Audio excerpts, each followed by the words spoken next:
আসসালামু আলাইকুম রহমতুল্লাহি আবরাকাত। আলহামদুলিল্লাহ, আসসালাতু ওয়াসসালামু আলা রাসূলিল্লাহ ওয়া বা'দ। সুপ্রিয় দর্শক শ্রোতা ভাই বোন, একজন মুমিনের কাছে সবচাইতে মূল্যবান এবং দামি সম্পদ হলো তার ঈমান। ঈমান যদি কেউ ঈমান বিধ্বংসী বিষয়সমূহ থেকে অক্ষত রেখে, অক্ষুণ্ণ রেখে, নিরাপদে রেখে, হেফাজতে রেখে, সংরক্ষিত রেখে দুনিয়া থেকে যেতে পারেন, আল্লাহ রাব্বুল আলামিনের সাথে সাক্ষাৎ করতে পারেন, তাহলে তিনিই হবেন চূড়ান্তভাবে সফল কাম এবং শেষ হাসি তিনিই হাসবেন ইনশাআল্লাহ তাআলা। প্রিয় দর্শক, আর এই কারণে সাহাবায়ে কেরাম রিদওয়ানুল্লাহি তাআলা আলাইহিম আজমাইন তারা ঈমানকে অনেক বেশি পরিচর্যা করতেন, ঈমানের নবায়ন করতেন, ঈমানের খোঁজ খবর রাখতেন। ঈমান কিসে আসে, কিসে যায়, কখন ভাঙে, কখন কোন কথা ঈমান নষ্ট হয়, কোন আচরণে ঈমান ভঙ্গ হয়ে যায়, সে বিষয়ে তারা অনেক বেশি সতর্ক থাকতেন। সহিহ মুসলিম বর্ণিত হাদিসে আমরা জানি যে বিখ্যাত সাহাবী হানজালা রাদিয়াল্লাহু তাআলা আনহু তিনি একবার প্রিয় নবী সাল্লাল্লাহু আলাইহি সাল্লামের দরবারের দিকে দৌড়াতে দৌড়াতে যাচ্ছিলেন আর বলছিলেন, নাফাকা হানজালা, হানজালা মুনাফিক হয়ে গেছে। তিনি মনে করছিলেন যে প্রিয় নবীর দরবারে থাকা অবস্থায়, তার মজলিসে বসা অবস্থায় তার যে ঈমানের অবস্থা থাকে, বাসা বাড়িতে গেলে, কর্মক্ষেত্রে গেলে আল্লাহকে সেভাবে স্মরণে থাকে না। তিনি ভাবছিলেন যে এর কারণে তার ঈমান চলে গেল কিনা। প্রিয় দর্শক দেখুন, একজন সাহাবী তার অবস্থার একটু পরিবর্তনের কারণে তার ঈমান নিয়ে তিনি শঙ্কায় পড়ে গেলেন। ঈমান আছে কি নেই তার খোঁজ নেওয়ার জন্য, নিশ্চিত হওয়ার জন্য রাসূল করিম সাল্লাল্লাহু আলাইহি সাল্লামের মজলিসে এবং দারসে হাজির হয়ে গেছেন। আর আমরা পৃথিবীর বেশিরভাগ মানুষের অবস্থা হলো, আমরা আমাদের ঈমানের কোনো খোঁজ খবর নেওয়া হয় না। সেই ছেলেবেলায়, ছোটবেলায় মক্তবে আশহাদু আল্লা ইলাহা ইল্লাল্লাহ, আশহাদু আন্না মুহাম্মাদুর রাসূলুল্লাহ পাঠ করেছি। আমরা মনে করি যে মৃত্যু পর্যন্ত বোধহয় আর কখনো ঈমান যেতে পারে না, ঈমান বোধহয় নষ্ট হতে পারে না, ঈমান বোধহয় ভঙ্গ হতে পারে না। অথচ ইবাদত বন্দেগী যেরকম ভঙ্গ হয়, আবার জোড়া লাগানো যায়, নবায়ন করা যায়, ঠিক তেমনিভাবে ঈমানও ভঙ্গ হয়ে যেতে পারে। যদি কোনো মুসলিম এমন হন যে তার ঈমান কখনো কোনো কারণে ভঙ্গ হয়ে গেছে, তিনি জানেনও না, আজীবন তিনি আমল করছেন, সালাত করছেন, সিয়াম করছেন, হজ করছেন, যাকাত দিচ্ছেন, ওমরা করছেন, দান সদকা করছেন, তেলাওয়াত করছেন, তাসবিহ তাহলিল করছেন, জিকির করছেন, অথচ তার ঈমান নেই। তিনি অনেক কিছু রাখছেন তার ভাণ্ডতে, কিন্তু সেই ভাণ্ডের তলা নেই, সেটা ফাটা। আল্লাহ রাব্বুল আলামিনের কাছে অনেক আশা নিয়ে যাচ্ছেন, অনেক আমল করি, কিন্তু সেখানে কিছুই পাবেন না, কারণ তার ঈমানই নষ্ট হয়ে গেছে, তিনি জানেন না। এই জন্য একজন মুসলিমের জন্য অনেক বেশি গুরুত্বপূর্ণ এই বিষয়টি যে তার ঈমান কিসে আসে আর কিসে যায়, কখন ভঙ্গ হয়ে যায়, এগুলো আমাদের জানতে হবে। আমরা প্রায় সময় খেয়াল করে স্মরণ করার চেষ্টা করি, আমার ওযুটা কি আছে না চলে গেল, আমার সালাতটা অমুক কারণে ভঙ্গ হলো কিনা, আমরা আলেমের কাছে দৌড়ে যাই। অমুক কথার কারণে আমার স্ত্রীর সাথে আমার সম্পর্ক ভঙ্গ হয়ে গেল কিনা, বিবাহ ভেঙে গেল কিনা, আমরা চিন্তিত হই। সিয়াম ভঙ্গ হলো চিন্তিত হই। প্রিয় দর্শক, আপনি আপনার নিজেকে প্রশ্ন করুন, জীবনে আপনি কয়জন আলেমের কাছে গিয়েছেন, কয়বার কোরআন এবং হাদিস খুলেছেন এই বিষয়টি জানার জন্য যে আপনার ঈমান আছে নাকি চলে গেছে? এর উত্তরে বেশিরভাগ মানুষ বলবেন যে না, আমরা এ বিষয়ে খুব একটা খোঁজ খবর নেইনি। আজকের আলোচনায় আমরা মূলত সে বিষয়টাকে গুরুত্ব দিতে চাই। প্রিয় দর্শক, কিয়ামত যত নিকটবর্তী হচ্ছে, ঈমান বিধ্বংসী ঝড়, তুফান, এটার পরিমাণ কিন্তু বাড়ছে। এরকম পরিস্থিতিতে ঈমানের নবায়ন কত বেশি গুরুত্বপূর্ণ। সাহাবীরা যদি সেই ফিতনামুক্ত নবী সাল্লাল্লাহু আলাইহি সাল্লামের উপস্থিতিতে ঈমান নিয়ে এতটা শঙ্কায় থাকেন, আমাদের ঈমানকে সকাল বিকেল কত বেশি খোঁজখবর নেওয়া উচিত। নবী আলাইহিস সালাম বলেছেন, এমন একটা সময় আসবে, আসবাহার রাজুলু মুমিনান ওয়া ইউমসি কাফিরা, মানুষ সকালে ঈমানদার থাকবে, বিকালে বেঈমান হয়ে যাবে, কারণ সে জানেও না যে কোন কথা ঈমান চলে গেছে, কোন কাজে ঈমান চলে গেছে, কোন বিশ্বাস ধারণ করবার কারণে ঈমান চলে গেছে। আমাদের ঈমান যদি ঠিক থাকে, আমল একটু কম থাকলেও ইনশাআল্লাহ আমরা চিরজাহান্নামী হওয়ার থেকে অন্তত রক্ষা পাবো। প্রিয় দর্শক, আর বিলম্ব না করে আসুন মূল বিষয় আপনাদের সঙ্গে শেয়ার করি। ঈমান ভঙ্গ হয় কি কি কারণে? ঈমান ভঙ্গের মৌলিক কারণ তিনটি, আর সেটাকে ব্যাখ্যা বিশ্লেষণ করে যদি আমরা আরো কিছু কারণ আবিষ্কার করি, তাহলে 3টি থেকে আরো 10টি বিস্তারিত কারণ আমরা আজ আপনাদের সঙ্গে শেয়ার করব। যে 3টি সংক্ষিপ্ত কারণে কথা বলবো, তার একটা হলো বড় শিরক, আরেকটা হলো বড় কুফর, আরেকটা হলো বড় মুনাফিকি। বড় শিরক, আল্লাহ রাব্বুল আলামিনের জন্য আমরা যা নিবেদন করি, সেটা যদি কোনো ব্যক্তি বা বস্তুর জন্য নিবেদন করি, তাহলে সেটা হয় বড় শিরক। শিরক শব্দের অর্থ হলো পার্টনার সাব্যস্ত করা, শরীক সাব্যস্ত করা। আল্লাহ রাব্বুল আলামিনের সঙ্গে যদি আমরা কোনো পার্টনার সাব্যস্ত করি, সেই পার্টনার কখন সাব্যস্ত করা হবে? যে জিনিসটি শুধুমাত্র আল্লাহর জন্য করতে হয় সেটা অন্য কারোর জন্য যদি আমরা করি, যেমন ইবাদত শুধু আল্লাহর জন্য করতে হয়, প্রার্থনা শুধু আল্লাহর কাছেই করতে হয়, সেই জায়গাটা যদি আমরা কোনো ব্যক্তিকে, কোনো দলকে, কোনো মতকে, কোনো পীরকে, কোনো বুজুর্গকে, কোনো মানুষকে আমরা যদি দিয়ে দিই, তাহলে সেক্ষেত্রে সেটি আমাদের ঈমান ভঙ্গের কারণ হবে। ঈমান ভঙ্গের দ্বিতীয় কারণ হলো বড় কুফর। বড় কুফর মানে হলো বড় ধরনের অস্বীকৃতি। আর সেটি কখন হবে? কোরআন এবং হাদিস থেকে যেটি স্বতঃসিদ্ধভাবে, সুস্পষ্টভাবে, অকাট্যভাবে প্রমাণিত হবে, এমন কোনো বিষয়কে যদি আমরা ডিনাই করি, অস্বীকার করি, সেটার যৌক্তিকতাকে আমরা বা উপযুক্ততাকে আমরা অস্বীকার করি, তাহলে এটা হবে বড় কুফর। আমি এটা মানি না ইসলামের, এটা হলো বড় কুফর, ঈমান ভঙ্গের কারণ। ঈমান ভঙ্গের তৃতীয় কারণ হলো বড় মুনাফিকি। বড় মুনাফিকি হলো যার ভেতরে আল্লাহর প্রতি আস্থা নেই, কোরআন হাদিসের কোনো বিধানের প্রতি, নির্দেশনার প্রতি আস্থা নেই, কিন্তু তিনি বাহ্যিকভাবে মুসলমানদের ভান ধরছেন হয়তো সমাজের ভয়ে, মানুষের ভয়ে। তো এটা হলো বড় মুনাফিকি, এটাও ঈমান ভঙ্গের কারণ। এই তিনটা মানুষের মধ্যে প্রকাশ হতে পারে, দেখা দিতে পারে আবার তিন উপায়ে। কিছু শিরক, কুফুর, নেফাক আছে, যেটা নেফাক তো সবসময় অন্তরে থাকে, কিন্তু শিরক এবং কুফুর এগুলো অনেক সময় হতে পারে ভেতরে ভেতরে, আকীদা, বিশ্বাসে। যেমন কেউ মনে মনে এই বিশ্বাস লাগলো যে অমুক পীরের হাতে পাওয়ার আছে, তিনি চাইলে আমাকে সন্তান দিতে পারেন, নাও পারেন, তাহলে এটা তার কাছে থাকলো এবং এটা তাকে বিশ্বাস করার শামিল হয়ে গেল। এটা হলো বড় শিরক অন্তরের মাধ্যমে, অর্থাৎ আকীদাগতভাবে বিশ্বাসগত শিরক। আবার শিরক কর্মগত হতে পারে, যেমন আল্লাহ চাহান্ন কাউকে সিজদা করলো, এটা হলো কর্মগত শিরক। আবার সেটা মন্তব্যগত হতে পারে, কেউ এমন কোনো কথা বলে ফেললো যা আল্লাহর সঙ্গে শিরকের সমকক্ষ। তাহলে মন্তব্যগত, কর্মগত, আকীদাগত তিনভাবে শিরিক হতে পারে। ঠিক একইভাবে কুফুরও তিনভাবে হতে পারে। কেউ অন্তরে ডিনাই করলো, মুখে বললো না কিছু, সেও কাফির হয়ে যায়। আবার কেউ মুখে কাফির মানে অস্বীকৃতি জানালো, কেউ আচরণ দ্বারা অস্বীকৃতি প্রকাশ করলো, তিনটাই হতে পারে।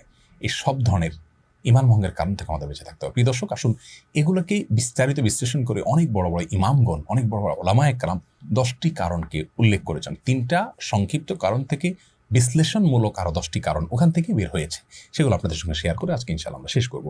প্রথম কারণ হলো বড় শিরক, যেটা একটু আগেই বললাম। আল্লাহ তাআলা কোরআনে কারিমে বলেছেন, ইন্নাল্লাহা লা ইয়াগফিরু আন ইউশরাকা বিহি ওয়া ইয়াগফিরু মা দুনা যালিকা লিমান ইয়াশা।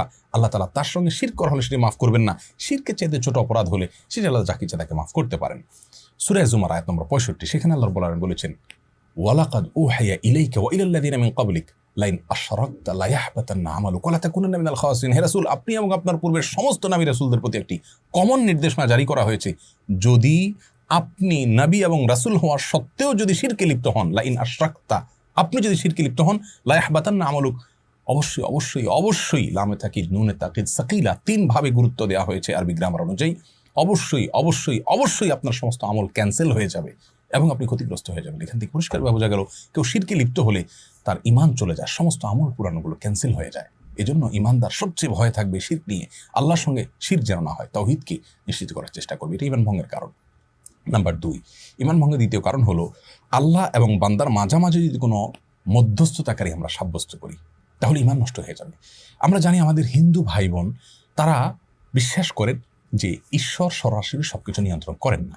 অনেক দেবদেবী, অনেক প্রতিমার তারা পুজো করেন এই উদ্দেশ্যে যেন তার কাঙ্ক্ষিত বিষয়টা সেই দেবদেবী তাদেরকে পাইয়ে দেন। সরস্বতীকে পুজো করেন শিক্ষার জন্য, আবার চাষাবাদ ভালো হওয়ার জন্য আরেক দেবতাকে পুজো করেন। তো এরকম পুজো করে তারা ঈশ্বরের কাছ থেকে কিছু পেতে চান বা সৃষ্টিকর্তার কাছ থেকে কিছু পেতে চান। প্রিয় দর্শক, আমাদের অনেক মুসলিম ভাই বোন মনে করেন কোনো কবরে, কোনো মাজারে গিয়ে সন্তান চাইলে, ব্যবসার উন্নতি চাইলে তিনি আমাকে আল্লাহর কাছ থেকে পাইয়ে দিবেন। এই যে একটা ব্যাপার, একটা মধ্যস্থতাকারী সাব্যস্ত করা, এটা কিন্তু ঈমান ভঙ্গ করে দেয়। এর দলিল সূরা জুমার আয়াত নম্বর 3। আল্লাহ রাব্বুল আলামিন কোরআনে কারিমে বলেছেন, আলা লাহুদ্দীনুল খালিস, আল্লাহর জন্য একচ্ছত্র দিন, ঈমান শুধু আল্লাহর জন্য আনতে হবে, অন্য কাউকে সেখানে মধ্যস্থতাকারী বানানো যাবে না। ওয়াল্লাযীনা ইত্তাখাযু মিন দুনিহি আউলিয়া, যারা আল্লাহ ছাড়া অন্য কাউকে অভিভাবক রূপে গ্রহণ করবে এবং তারা বলে যে মা না'বুদুহুম ইল্লা লিয়ুকাররিবুনা ইলাল্লাহি যুলফা, আমরা এই সমস্ত মধ্যস্থকারীদেরকে, মাজারকে, পীরকে, মৃত জীবিত ব্যক্তিকে বা কোনো প্রতিমাকে আমরা পুজো করছি বা তাদের কাছে গিয়ে প্রার্থনা করছি এই জন্য যে তারা আল্লাহর কাছে আমাদেরকে পৌঁছে দিবে। এই যে এই পৌঁছে দিবে মধ্যস্থকারী হলো জাস্ট এই কথার কারণে আল্লাহ রাব্বুল আলামিন কি কমেন্ট করছেন আয়াতের পরবর্তী অংশে সেটি রয়েছে। আল্লাহ রাব্বুল আলামিন এ ধরনের লোক সম্পর্কে বলেছেন, ইন্নাল্লাহা ইয়াহকুমু বাইনাহুম ফীমা হুম ফীহি ইখতালিফুন, তারা যে বিষয় নিয়ে মতপার্থক্য করছে কিয়ামতের ময়দানে আল্লাহ তাআলা তাদের ব্যাপারে ফয়সালা করবেন। এবং আল্লাহ আরও বলছেন, ইন্নাল্লাহা লা ইয়াহদি মান হুয়া কাযিবুন কাফফার, যে ব্যক্তি মিথ্যাচার করেছে এবং কুফরি করেছে, কাফের হয়ে গেছে, তাকে আল্লাহ তাআলা পথ দেখাবেন না। দেখুন এখানে মধ্যস্থতা সাব্যস্তকারী কে আল্লাহ রাব্বুল আলামিন কাফার বলেছেন, অর্থাৎ সে কাফির হয়েছে, অস্বীকৃতি জ্ঞাপন করেছে। এখান থেকে বোঝা গেল এটা ঈমান ভঙ্গের কারণ, যখন আল্লাহ তাআলা তাকে কাফির হয়ে গেছে, মিথ্যাচার করেছে আল্লাহর ব্যাপারে, এমনটি কথা বলেছেন। এই জন্য মধ্যস্থতাকারী করা যাবে না। ঈমানদার সরাসরি আল্লাহর সঙ্গে সম্পর্ক করবে, আল্লাহর থেকে চাইবে, দোয়া করবে, ইবাদত করবে, আল্লাহ তাআলা তাকে সরাসরি দিবেন ইনশাআল্লাহ তাআলা। তার ঈমান ভঙ্গের দ্বিতীয় কারণ আমরা জানলাম।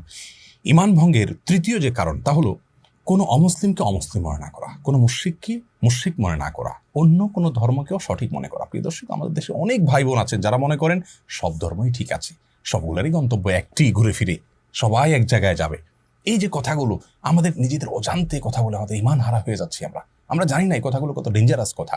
প্রিয় দর্শক, যেই ব্যক্তি আমার সৃষ্টিকর্তার অস্তিত্বকে অস্বীকার করে, তার ব্যাপারে আমি উদার হতে পারি, সহাবস্থান করতে পারি। যারা অমুসলিম তাদের সঙ্গে সদাচরণ করতে আল্লাহ তোমাদেরকে নিষেধ করেন না, যদি তারা তোমাদের উপরে যুদ্ধ চাপিয়ে না দেয়। শান্তিপূর্ণ সহাবস্থান করতেই পারো, বরং আল্লাহ তাআলা এরকম মানুষকে ভালোবাসেন। তাহলে তাদের সাথে আমাদের সহাবস্থান করতে নিষেধ নেই, বরং করতে নির্দেশ রয়েছে। বাট তাদের বিশ্বাসকেও যদি আমি মনে করি সেটাও ঠিক আছে, তাহলে আমার বিশ্বাসের জায়গা থেকে আমি দেউলিয়া হয়ে গেলাম, জগাখিচুড়ি হয়ে গেল। এখানে উদারতা দেখানো আপনার ঈমান সম্পর্কে উদাসীনতা হবে। অতএব আপনাকে মনে রাখতে হবে, আল্লাহ কোরআনে কারীমে বলেছেন ইন্নাদ-দীনা ইনদাল্লাহিল ইসলাম, একমাত্র দিন আল্লাহর কাছে মনোনীত দিন হল ইসলাম। ইসলাম ছাড়া অন্য কোনো জীবন আদর্শ, জীবন দর্শন, অন্য কোনো ধর্ম নেই। কিয়ামতের ময়দানে কেউ হাজির হলে আল্লাহ বলেছেন ফালাই ইউকবালা মিনহু, কোশ্চিন কালো সেটি তার কাছ থেকে গ্রহণযোগ্য করা হবে না। অতএব আমাদেরকে এই ব্যাপারে নিশ্চিত হতে হবে যে অমুসলিম ইজ অমুসলিম, তিনি সঠিক পথের উপর নেই। আমরা তার জন্য করুণা করব, দোয়া করব, প্রার্থনা করব আল্লাহ যেন তাকে হেদায়েত দেন, কিন্তু তাই বলে তার আদর্শকে আমি সঠিক মনে করব, আমারটাও সঠিক মনে করব, এটি ঈমান ভঙ্গের কারণ। এ সম্পর্কেও আমরা জানি কোরআনে কারীমে আল্লাহ বলেছেন যে ওমাই ইয়াকফুর বিত-তাগুত ওয়া ইউমিন বিল্লাহ ফাকাদ ইসতামসাকা বিল উরওয়াতিল উসকা, যে ব্যক্তি আগে আল্লাহ ছাড়া অন্য যত উপাস্য আছে, যত ধর্ম ইজম আছে, এগুলোকে যে ব্যক্তি আগে অস্বীকার করবে, এরপর আল্লাহর প্রতি ঈমান আনবে, সেই কিন্তু মজবুত হাতলকে পা ধরল, অর্থাৎ সেই ঈমান আনলো। আরও আমরা জানি আমাদের কালিমাত তাওহীদের প্রথম বাক্যটা হলো লা ইলাহা ইল্লাল্লাহ, আগে নেতিবাচক, আল্লাহ ছাড়া অন্য যা আছে সবগুলোকে আগে ডিনাই করবেন, তারপর আল্লাহ স্বীকৃতি দিবেন, দেন আপনি ঈমানদার হতে পারবেন। তাহলে আপনি সবগুলোকে মানলেন, আল্লাহকেও মানলেন, তাহলে তো লা ইলাহা ইল্লাল্লাহ হলো না, আমাদের ঈমান নষ্ট হয়ে যাবে। মুখরোচক অনেক স্লোগান আমাদেরকে মনে করে শয়তান আমাদেরকে বোঝাতে চায় যে আমরা অনেক উদার হতে পারি সেই স্লোগানের মাধ্যমে। প্রিয় দর্শক, সেগুলোর মাধ্যমে আমাদের ঈমান হারা হতে হবে, উদারতা নয়, উদাসীনতা। আল্লাহ আমাদের বোঝার তৌফিক দান করুন। ঈমান ভঙ্গের 3 নম্বর কারণ জানলাম। 4 নম্বর কারণ হলো নবী আলাইহিস সালামের জীবন আদর্শ ছাড়া অন্য কোনো জীবন দর্শনকে যদি কেউ উত্তম মনে করে। আমাদের মধ্যে অনেক ভাই বোন আছেন মনে করে যে ইসলামের সবই ঠিক আছে, কিন্তু আসলে ইসলামের অমুক অমুক বিষয়গুলো আসলে এই যুগে চলে না। এক্ষেত্রে বোধ হয় অমুক ইজমটা, অমুক মতবাদটা, অমুক আইডিওলজিটা বোধ হয়, অমুক জীবন দর্শনটা বোধ হয় অনেক বেশি কার্যকর। নাউজুবিল্লাহ, এরকম কি মনে করলে সে ঈমানদার হতে পারে না। তার মানে আপনি আল্লাহ রাব্বুল আলামিনকে, তিনি যে সৃষ্টিকর্তা, তিনি যে সব কিছু করতে সক্ষম এবং তার হাতেই যে সব কিছু, তিনিই যে সব কল্যাণ অকল্যাণের মালিক, এটা আপনি বুঝতে অক্ষম হচ্ছেন। প্রিয় দর্শক, আমরা বিবেক দিয়ে আল্লাহর অনেক বিধানকে জাজ করার চেষ্টা করি, এটা মূর্খতা। কারণ জু সমাজ মে আ গই ও ফির খোদা কেউ কর হুয়া, এখানে যদি খোদা বলেছেন না বলে আল্লাহ বলা উত্তম। আল্লামা ইকবাল বলেছেন যে আপনার বুঝে চলে আসলো, আপনার ব্রেইনে যাকে আপনি ক্যাপচার করে ফেলতে পারলেন, সে আবার আল্লাহ কি করে হলো? যার সকল আদেশ নীতিতে যথার্থতা যৌক্তিকতা আপনার বিবেকের মিটার দিয়ে আপনি মেপে ফেলতে পারলেন, সে আবার আল্লাহ কিভাবে হলো? আরে আল্লাহ তো এমন মহাসৃষ্টি যে আপনার মতো ক্ষুদ্র মানুষ আল্লাহর সব নির্দেশ এবং আদেশের যৌক্তিকতা আপনি বের করতে পারবেন না, সেটাই স্বাভাবিক।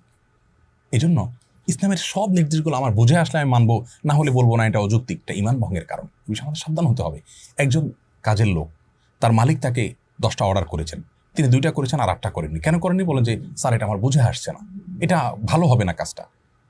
আপনি বলুন, এই কর্মচারী থাকার যোগ্য থাকবে? মালিক তার দৃষ্টিকোণ অনেক গভীর থাকতে পারে, তিনি এটার উপকারিতার অন্য দিক জানতে পারেন, হয়তো কর্মচারী জানেন না, কিন্তু তিনি নিজে থেকে যদি মাতবরি করেন এবং বলেন না এটা যৌক্তিক, আমি করবো, এটা করবো না, তাহলে তার যেরকম চাকরি থাকবে না, আপনার ঈমান থাকবে না। যদি আল্লাহর কোনো আদেশ নিষেধের পর আপনি মনে করেন যে না এটা চলবে না, ওইটা চলবে। এই জন্য 4 নম্বর ঈমান ভঙ্গের কারণ হলো নবী সাল্লাল্লাহু আলাইহি ওয়াসাল্লাম যা নিয়ে আসছেন তার সবগুলোকে, তার সকল আদেশ নিষেধকে একমাত্র আমাদের জন্য উপযোগী মনে করতে হবে। বুঝে আসুক আর না আসুক, আমি কয়টা বোঝার ক্ষমতা রাখি।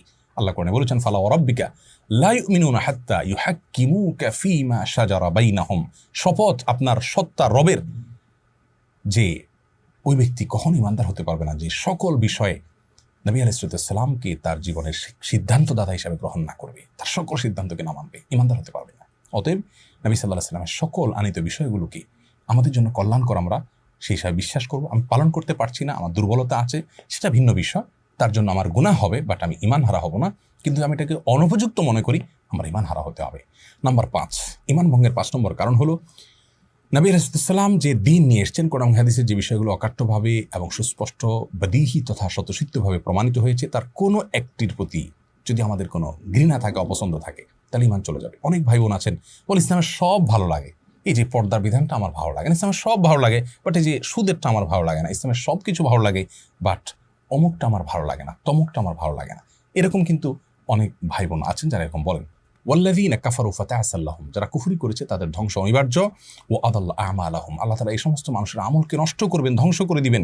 যালিকা বিআন্নাহুম কারিহু মা আনজালাল্লাহ, এই যে কারিহু মা আনজালাল্লাহ, এর কারণ হলো আল্লাহ যা নাজিল করেছেন সেটাকে তারা অপছন্দ করেছে, বলেছে এটা আমার ভালো লাগে না। এই যে আপনার ভালো লাগে না কাজ করছে, জাস্ট এই কারণে আল্লাহ রাব্বুল আলামিন আপনার সম্পর্কে এই কথা বলে শেষে বলছেন ফাআহবাতা আমালাহুম, আপনার সমস্ত আমল আল্লাহ তাআলা বরবাদ করে দিচ্ছেন।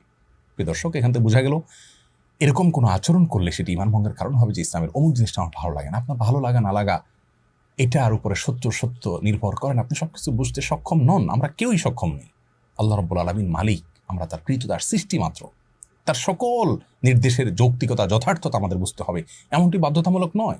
এরপর ইমান ভঙ্গের 6 নম্বর কারণ হলো দিনের কোনো বিষয় নিয়ে বিদ্রুপ করা, ব্যঙ্গ করা। আমাদের অনেক ভাই বোন আছেন দাড়ি নিয়ে ব্যঙ্গ বিদ্রুপ করেন, পর্দা নিয়ে ব্যঙ্গ বিদ্রুপ করেন, এটা অস্বাস্থ্যকর, আরে থাকা যায় নাকি, এটা তো একটা এটা আস্ত একটা ড্রামের মতো, এটা বাক্সের মতো, এই ধরনের কথা বলে আমরা আল্লাহ রাব্বুল আলামিনের নির্দেশকে, আল্লাহ যেখানে স্পষ্ট নির্দেশ করেছেন মেয়েরা তাদের ইউদিনিনা আলাইহিন্না মিন জালাবিবিহিন্না, মাথার উপরের কাপড়কে টেনে দিবি, তার মানে ঢেকে ঢুকে থাকবে, আপনি সেটাকে নিয়ে ট্রল করছেন, বিদ্রুপ করছেন। আপনার কোনো বন্ধু দাঁড়িয়ে রাখছেন, আপনার হয়তো আল্লাহর প্রতি বিশ্বাসের কোনো কমতি নাই, কিন্তু দুষ্টুমি করে আপনি মজা করে তাকে নিয়ে ট্রল করে ফেললেন। দেখুন, এটি নবী আলাইহিস সালামের সুন্নাহ, কোরআন হাদিসের বিষয়টাকে নিয়ে ট্রল করলে ইমান থাকবে না। আর এই সম্পর্কে আল্লাহ রাব্বুল আলামিন কোরআনে কারিমে বলেছেন সূরা তাওবাতে, কুল আবিল্লাহি ওয়া আয়াতিহি ওয়া রাসূলিহি কুনতুম তাস্তাহজিউন, কিয়ামতের ময়দানে কাফিরদেরকে আযাব দিতে বলা হবে, তোমরাই কি সেই গোষ্ঠী যে দুনিয়াতে আল্লাহকে নিয়ে, তার রাসূলকে নিয়ে ব্যঙ্গ করতে, তার আয়াত নিয়ে বিদ্রুপ করতে। লা তা'তাদিরু, আজ কোনো ওজর খাহি করো না, আজ তোমাদের কোনো ওজর খাহি শোনা হবে না। কদ কাফারতুম বাদা ঈমানিকুম, তোমরা ঈমান আনার পরে, মুসলমানের ঘরে জন্ম নেওয়ার পরেও, ঈমান আনার পরেও, কদ কাফারতুম বাদা ঈমানিকুম, তারপর তোমরা কুফরি করে ফেলেছো, কাফের হয়ে গেছো, ঈমান ভঙ্গ হয়ে গেছে বিদ্রুপ করার কারণে। খবরদার, আমরা কখনো দিনের কোনো বিষয় নিয়ে বিদ্রুপ ব্যঙ্গ করবো না, তাচ্ছিল্য করবো না, ট্রল করবো, নিজে না মানতে পারি কিন্তু ট্রল করবো না। রাষ্ট্রের কোনো বিধানকে কেউ লঙ্ঘন করলে সাধারণ অপরাধী হয়, কিছু সাজা হয়, এরপরে ছাড়া পায়। কিন্তু রাষ্ট্রের যদি বিধানকে নিয়ে, রাষ্ট্রের অস্তিত্বকে নিয়ে যদি কেউ ট্রল করে, তাহলে সেক্ষেত্রে সে কিন্তু রাষ্ট্রদ্রোহী হিসেবে বিবেচনা হয়, সাধারণ অপরাধী থাকে না। আল্লাহর কোনো বিধানকে নিয়ে ট্রল করলে আপনি আল্লাহদ্রোহী হবেন, ঈমান হারা হবেন। 7 নম্বর ঈমান ভঙ্গের কারণ হলো জাদু। কোরআনে কারিমে আল্লাহ বলেছেন হারুত মারুত নামক 2 ফেরেশতাকে আল্লাহ তাআলা পাঠিয়েছেন, তারা মানুষকে জাদু শিক্ষা দিয়েছেন, এবং আল্লাহ তাআলা সাবধানও করেছেন যে এটা যেন কেউ শিক্ষা গ্রহণ করে প্রয়োগ না করে। কেউ যদি জাদু শিক্ষা গ্রহণ করে, প্রয়োগ করে, এটা এক্সারসাইজ করে, চর্চা করে, তাহলে সেক্ষেত্রে সেই ব্যক্তি সম্পর্কে আল্লাহ রাব্বুল আলামিন কুফরির বাক্য ব্যবহার করেছেন এবং বলেছেন যে কিছু লোক শিখেছে তারা কুফরি করেছে, যারা শিখেনি বা চর্চা করেনি তারা কুফরি করেনি। এখান থেকে অনেক ইমামগণই বলেন যে জাদু এটার সাথে কেউ সংশ্লিষ্ট হলে, অর্থাৎ জাদু শিখলে, চর্চা করলে, প্রয়োগ করলে সে ব্যক্তি ঈমান হারা হয়ে যায়। এই জন্য এর শাস্তিও মৃত্যুদণ্ড, সকল ইমামদের ঐক্যমতে সর্বোচ্চ শাস্তি। এটি ঈমান ভঙ্গের কারণ অনেক ইমামদের মতে, বরং বেশিরভাগ ইমামদের মতে। কেউ কেউ এ ব্যাপারে, এই পয়েন্টের ব্যাপারে দ্বিমত পোষণ করেছেন। 8 নম্বর ঈমান ভঙ্গের কারণ হলো মুসলিমদের বিরুদ্ধে কোনো প্রকার ষড়যন্ত্রে লিপ্ত হওয়া। আজকাল অনেক মানুষ আছে যারা মুসলমানদের সন্তান, বিভিন্ন দেশে গিয়ে দেখা যায় মুসলমানদের বিরুদ্ধে বিভিন্ন এজেন্ডা নিয়ে তারা আসছেন এবং অমুসলিমদের সাথে বসে তারা মুসলিমদের নিয়ে বিভিন্ন ষড়যন্ত্র করছেন, এবং মুসলিমদের উন্নতি, অগ্রগতি তাদের চক্ষুশূল হওয়ার কারণ হয়। মসজিদ কেন বেড়ে যাচ্ছে, মাদ্রাসা কেন বেড়ে যাচ্ছে, আলেম ওলামা কেন বেড়ে যাচ্ছে, পর্দা কেন বেড়ে যাচ্ছে, এই যে অমুসলিমদের সাথে বসে বসে সলা পরামর্শ করা, মুসলিমদেরকে বিভিন্নভাবে ইসলাম চর্চা থামানোর চেষ্টা করা, এই সবগুলো ইসলাম বিরোধী বা অমুসলিম তথা আল্লাহর প্রতি অবিশ্বাস যারা আছে তাদের সঙ্গে আঁতাত করার শামিল। এটাও ঈমান ভঙ্গের কারণ। কোরআনে কারীমে আল্লাহ তাআলা সম্পর্কে বলেছেন, ইয়া আইয়ুহাল্লাযীনা আমানু লা তাত্তাখিযুল ইয়াহুদা ওয়ান নাসারা, ওয়া ইয়া ঈমানদাররা তোমরা ইহুদি খ্রিস্টানদেরকে বন্ধুরূপে গ্রহণ করবে না, তারা একে অন্যের বন্ধু হতে পারে। ওয়া মাইয়াতা আল্লাহু মিনকুম ফাইন্নাহু মিনহুম, তোমাদের মধ্যে কেউ যদি তাদের সঙ্গে গিয়ে সলা পরামর্শ করে তাহলে তারা তাদের অন্তর্ভুক্ত হয়ে যাবে। ইন্নাল্লাহা লা ইয়াহদিল কওমাজ যালিমিন, নিশ্চয়ই আল্লাহ রাব্বুল আলামিন জালেম সম্প্রদায়দেরকে হেদায়েত দেন না। এই আয়াত থেকে পরিষ্কারভাবে বোঝা গেল এটি ঈমান ভঙ্গের কারণ। ঈমান ভঙ্গের 9 নম্বর কারণ হলো যদি কেউ মনে করে যে কিছু লোক আছে অথবা তিনি নিজে ইসলামের যে আদেশ নিষেধ আছে এগুলোর ঊর্ধ্বে, আরে রাখো এগুলো কেন পালন করতে হবে, এগুলোর ঊর্ধ্বে মনে করেন কাউকে। অনেক পীরের মুরিদ আছেন মনে করেন যে আমার পীর সাহেব এগুলো থেকে ঊর্ধ্বে, তার নামাজ কালাম লাগে না, তিনি ইসলামের সমস্ত আদেশ নিষেধের ঊর্ধ্বে। এরকম যদি কেউ মনে করে সেটিও ঈমান ভঙ্গের কারণ হতে পারে। 10 নম্বর ইমান ভঙ্গের কারণ হলো যদি কেউ তার আচার আচরণে, কাজে, কর্মে সার্বিকভাবে ইসলাম থেকে নিজেকে ধুয়ে মুছে আলোক করে ফেলে, তার জীবনে কোনো ইসলামের ছিটে ফোঁটা পর্যন্ত নাই, না নামাজ পড়ে, না রোজা রাখে, না হজ করে, না জাকাত দেয়, না টুপি পরে, না আল্লাহ বলে, না রাসূল বলে, না কোরআনের কথা বলে, না হাদিসের কথা বলে, তার জীবন আচারের মধ্যে ইসলামের কোনো লেশ মাত্র নেই, এরকম বহু মানুষ কিন্তু আমাদের সমাজে আছে, নামে মুসলিম কিন্তু ওনার ভিতরে কখনো না জুমা পড়ে, না ঈদের নামাজ পড়ে, না কোরবানি করে, না রোজা রাখে, কিচ্ছু নাই, ইসলামের কোনো কিচ্ছু নেই। এই ব্যক্তির এই আচরণটাও ইমান ভঙ্গের কারণ। কারণ এই যে বিমুখ হয়ে যাওয়া, সম্পূর্ণরূপে ধুয়ে মুছে নিজেকে আলাদা করে ফেলা, এটা পরিষ্কারভাবে কিন্তু কুফরি, এটা কিন্তু অস্বীকৃতি। আল্লাহকে স্বীকার করলে কিছু না কিছু ক্ষেত্রে তার প্রকাশ ঘটার কথা। এ সম্পর্কে কোরআন কারীমের একটি আয়াত আমরা দেখতে পাই, আল্লাহ রাব্বুল আলামিন ইরশাদ করেছেন, ওয়ামান আযলামু মিম্মান যুক্কিরা বিআয়াতি রাব্বিহ, যে ব্যক্তির কাছে তার রবের আয়াত এবং নিদর্শনসমূহ এগুলো তাকে স্মরণ করিয়ে দেওয়া হলো, ফাআরাদা আনহা, এরপর সে এখান থেকে বিমুখ হয়ে গেল, এগুলোকে সে পাত্তা দিল না, ডিনাই করলো না, গায়ে মাখলো না। ইন্না মিনাল মুজরিমিনা মুনতাকিমুন, আমি এই ধরনের অবাধ্যদের কাছ থেকে প্রতিশোধ গ্রহণ করবো, আল্লাহ বলছে। প্রিয় দর্শক, এই ধরনের কথা, প্রতিশোধ গ্রহণ করার কথা কুফরি বা কাফের হওয়া ছাড়া আল্লাহ তাআলা বলেন না সচরাচর। অতএব বোঝা গেল এটি ঈমান ভঙ্গের কারণ। এক নজর আবার বলে দিচ্ছি ঈমান ভঙ্গের কারণসমূহ। 1 নম্বর শিরক করা, 2 নম্বর হলো আল্লাহ এবং বান্দার মধ্যে বা ওদের ক্ষেত্রে কোনো মধ্যস্থতাকারী সাব্যস্ত করা, আর 3 নম্বর হলো আল্লাহ রাব্বুল আলামিনের নির্দেশকে যারা লঙ্ঘন করে বা ঈমান আনে না, অমুসলিম, তাদেরকে অমুসলিম বর্ণনা করা, তাদেরকেও সঠিক মনে করা। 4 নম্বর হলো আল্লাহ নবী সাল্লাল্লাহু আলাইহি ওয়াসাল্লাম আনিত দ্বীনের চাইতে কোনো আইডিওলজিকে, কোনো জীবন দর্শনকে উত্তম মনে করা। 5 নম্বর হলো নবী সাল্লামের আনিত কোনো দিনকে, দিনের কোনো বিষয়কে কেউ যদি অপছন্দ করে, তার ভালো না লাগা কাজ করে তথাকথিত, তাহলে সেটি ঈমান ভঙ্গের কারণ হবে। 6 নম্বর হলো দিনের কোনো বিষয় যদি কেউ বিদ্রুপ করে, ব্যঙ্গ করে, ঠাট্টা করে সেটি। 7 নম্বর হলো যদি জাদু শিখে, চর্চা করে, প্রয়োগ করে সেটি। 8 নম্বর হলো মুসলিমদের বিরুদ্ধে যদি অমুসলিমদের সাথে গিয়ে ষড়যন্ত্র করে সেটি। এবং 9 নম্বর হলো কেউ যদি মনে করে যে সেই অথবা নির্দিষ্ট কিছু লোক তারা কোন হাদিসের এই সমস্ত আদেশের ধার ধারণা এগুলোর ঊর্ধ্বে তারা এগুলো কোনো প্রয়োজন মনে না করে, অনাবশ্যক মনে করে সেটি। আর 10 নম্বর হলো দিন থেকে পরিপূর্ণরূপে তার কাজের মাধ্যমে বিমুখ হওয়া, সে কার্যতে কুফরি করছে, কোনো কিছুকেই দিনের ছিটেফোঁটা তার মধ্যে রাখছে না। এই সবগুলো ঈমান ভঙ্গের কারণ। প্রিয় দর্শক, ঈমান ভঙ্গের মৌলিক 3 কারণ এবং বিস্তারিত 10 কারণ, এগুলোকে অক্ষরে অক্ষরে রপ্ত করে আমাদের মধ্যে কখনো এগুলো লেশ চলে আসে কিনা আমরা সেটিকে যাচাই করে ফেলবো। আর ইতিমধ্যে যদি কেউ এরকম কোনো কারণের মধ্যে পড়ে থাকি, এক্ষুনি তওবা করে আল্লাহর কাছে লজ্জিত হয়ে মাপ চাইবো, নতুন জীবন করবো। ইনশাআল্লাহ আল্লাহ তাআলা পেছনের সমস্ত গুনাহ মাফ করে দিবেন এবং নতুন হিসেব আমার শুরু হবে, হালখাতা হয়ে যাবে। আল্লাহ রাব্বুল আলামিন আমাদের ঈমানগুলোকে শত সহস্র ফিতনা, ধোঁয়াশা, বিভ্রান্তি এবং গুমরাহি, পথভ্রষ্ট হওয়ার মতো যে ঈমান বিধ্বংসী ঝড়গুলো আসছে, এ সকল ঝড়ে, এক এক ঝড়ে কিছু মানুষ কাফের হয়ে যায়, বেঈমান হয়ে যায়। সকল ঝড়ে আমাদের ঈমানকে ধরে রেখে, অক্ষত রেখে আল্লাহর সঙ্গে সাক্ষাৎ করার, আখিরাতে উপস্থিত হওয়ার তৌফিক আমাদের সকলকে দান করুন। সেই সাথে আহ্বান রাখছি, অনভিশনের সাথে আমরা আছি, আপনারাও থাকুন এবং অনন্য আয়োজনের সঙ্গে যুক্ত হয়ে কোরআন এবং হাদিস সম্পর্কে জানার চেষ্টা করুন। এটাকে প্রচার এবং প্রসার করতে আপনারা উদ্যোগী হন। জাযাকুমুল্লাহু খায়রা। আসসালামু আলাইকুম ওয়া রাহমাতুল্লাহি ওয়া বারাকাতুহু।